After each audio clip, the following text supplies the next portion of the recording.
was hated. Nilichukiwa. And this percent. Amen. Nilichukiwa na kudharauliwa. Kwa lazima tuchukiwa, hata mimi nachukiwa. Hata mimi nadharauliwa. Lakini wote nichukiwa kwa sababu ninafuata uongozi wa Roho nini? Ninafuata kwa uaminifu. Na hapa siko kwa bahati mbaya. Yaani Mungu akikuja hapa angewaambia ninachowaambia. Siko kwa bahati nini? Najua ninachokifanya. Jamaa bakiwe. Ni vizuri tu ndugu yangu uchuke. Na ukifuata uongozi wa Roho, kitakacho kufuata kwa wale wenye uongozi wa Roho ni kuchukiwa na kudharauliwa. Hiyo ni sehemu kwa sababu una uongozi wa Roho. Kwa nini wanakuchukia?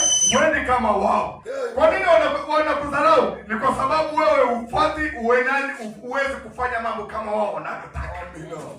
Wacha nisifanye wanavyotaka. Yes sir. Nifanye anavyotaka Mungu. Hallelujah. Najua nilipotoka. Najua nilipo. Najua nakokwenda.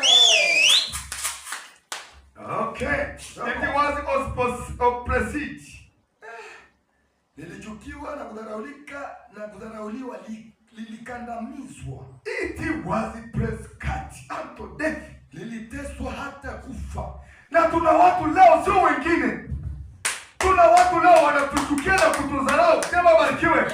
Mungu namshukuru kwa inua watu kama hao. Lakini mimi nafurahi. Jamaa barikiwe. Najua kwa nini haya yanatendeka. Ni Yesu anatafutwa aliko ili afanye nini? Ni Yesu anatafuta afanye nini? Kwa nini unadharauliwa na unajua kugaramiza ni kufanyaje? Kunenewa maneno mabaya. Tuhuma asubuhi na lakini usinene mabaya.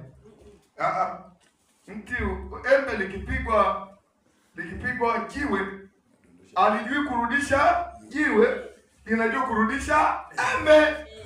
Na wewe ukigandamiza ukinena mabaya, rudisha upendo, rudisha samaha. Rudisha nini? Samaha. I forgive you. Usamehe. Amen. Hallelujah. Amen.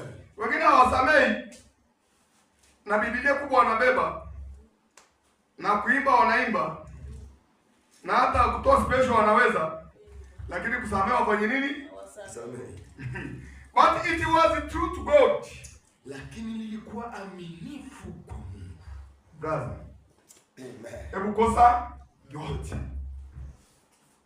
Hebu kosa yote. Lakini wewe mwaminifu kwa Mungu. Amen. Mungu ni neno. Amen. Mungu ni nini? Neno. Mungu ni nini? Hebu kuwa mwaminifu kwa neno linavyosema. Jaba barikiwe. Sijali ulimwengu unachosema. It is staying with the original word pattern.